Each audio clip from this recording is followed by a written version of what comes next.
নমস্কার বন্ধুরা, আজ আপনাদের সঙ্গে একটি মজাদার টিফিন রেসিপি শেয়ার করব। ভিডিওটি শেষ পর্যন্ত দেখুন, আশা করি আপনাদের ভালো লাগবে। আজ আটা দিয়ে একটি নাস্তা রেসিপি তৈরি করব। তার জন্য প্রথমে নিলাম আমি এখানে 250 গ্রাম আটা। এর মধ্যে দিয়ে দিলাম পরিমাণ মতো নুন আর অল্প চিনি। ভিডিওটিতে একটি লাইক দিয়ে কন্টিনিউ করবেন প্লিজ। এর মধ্যে দিয়ে দিলাম পরিমাণ মতো সাদা তেল। এখন ভালো করে আটার সঙ্গে সবগুলো উপকরণ মিশিয়ে নেব। আপনারা আমার চ্যানেলটি এখনও যারা সাবস্ক্রাইব করেননি, প্লিজ আমার চ্যানেলটি সাবস্ক্রাইব করে দেবেন এবং পাশে থাকবেন। আর যারা করেছেন তাদেরকে অসংখ্য ধন্যবাদ।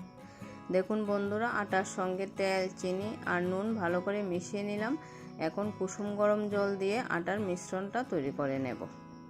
দেখুন বন্ধুরা, আমার আটার মিশ্রণটা তৈরি করা হয়ে গেছে। এখন 10 মিনিটের জন্য রেখে দেব রেস্টে।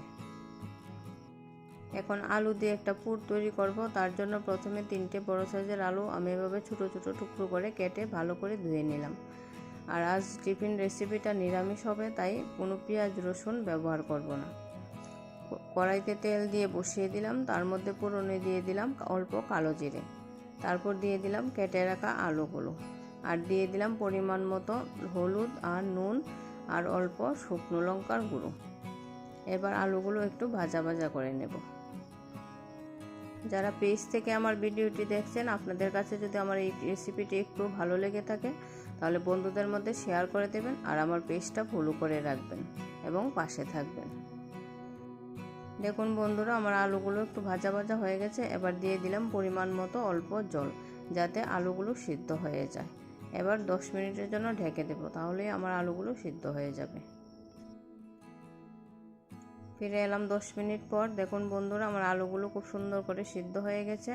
এবার এর মধ্যে দিয়ে দিলাম ধনেপাতা কুচি, দিয়ে একটু নাড়াচাড়া করে ভালো করে একদম শুকনো শুকনো করে নেব। তারপর নামিয়ে নেব।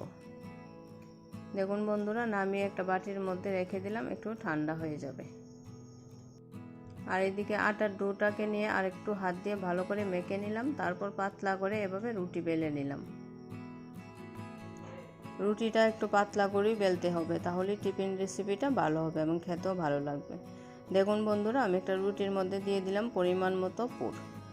এবার টিফিনগুলো তৈরি করে নেব। দেখুন বন্ধুরা, আমি কিভাবে টিফিনগুলো তৈরি করি।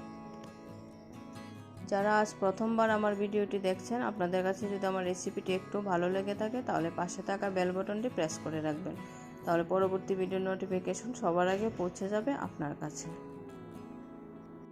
আর ভিডিওটিতে একটি লাইক আর কমেন্ট করতে ভুলবেন না কিন্তু। অবশ্যই জোড়া লাগানোর সময় জল লাগিয়ে লাগিয়ে জোড়াটা দিতে হবে, তাহলে আর এগুলো খুলবে না। জল দিয়ে একটু হাত দিয়ে চেপে চেপে ভালো করে জয়েন্টটা করে নেব। খুব সহজ একটা টিফিন রেসিপি, সকালে বা বিকালে যে কোনো সময় আপনারা তৈরি করে খেতে পারেন। আশা করি আপনাদের ভালো লাগবে। রুটি তো আমরা বাড়িতে সবাই তৈরি করি, বাস একটু আলুর পুর দিয়ে দিলেই হলো। বাচ্চারাও খেয়ে নেবে, বড়রাও খুশি হয়ে খেয়ে নেবে, আর দেখতেও একটু নতুনত্ব লাগলো। নিরামিষের দিনে একটা পারফেক্ট টিফিন রেসিপি, অবশ্যই ট্রাই করবেন। আমি আজ এই টিফিন রেসিপিটা আটা দিয়ে তৈরি করেছি। আপনারা চাইলে ময়দা দিয়েও তৈরি করতে পারেন, এতে কোনো সমস্যা নেই। আটা বা ময়দা যে কোনো একটা দিয়ে তৈরি করে খেতে পারেন। ঘরে তৈরি করা টিফিন এভাবে তৈরি করে দিলে বাচ্চারা খুব খুশি হয়ে খেয়ে নেবে, আর খুব সহজভাবেও তৈরি করা যায়, চটজলদি। আমার এই সিম্পল টিফিন রেসিপিটি আপনাদের কেমন লাগলো অবশ্যই কমেন্টে জানাবেন। আপনাদের একটি সুন্দর কমেন্ট আমাকে উৎসাহ করে পরবর্তী ভিডিও বানানোর জন্য। ধন্যবাদ। দেখুন বন্ধুরা, আমি দুটো বানিয়ে আপনাদেরকে দেখিয়ে দিলাম। অবশ্যই জল দিয়ে এভাবে মুখটা চেপে চেপে ভালো করে বন্ধ করে দেবেন, তাহলে আর এগুলো খুলবে না, খুব সুন্দরভাবে তৈরি হয়ে যাবে। আর এভাবে আমি সবগুলো বানিয়ে নিলাম। এবার চুলায় তাওয়া বসিয়ে দিলাম। শুকনো তাওয়ার মধ্যে এগুলো প্রথমে দিয়ে দিব, দিয়ে একবার বা দুবার একটু ভেজে নেব উল্টে পাল্টে। তারপর আমি তেল দিয়ে এগুলো ভাজবো।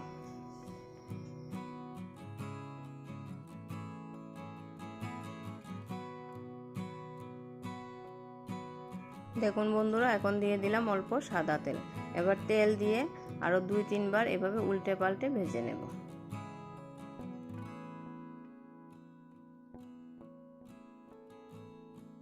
দেখুন বন্ধুরা, এগুলো দেখতে অনেকটা লোভনীয় হয়েছে আর খেতেও কিন্তু অসাধারণ ছিল। আপনারা এভাবে না খেয়ে থাকলে অবশ্যই তৈরি করবেন, আশা করি আপনাদের ভালো লাগবে।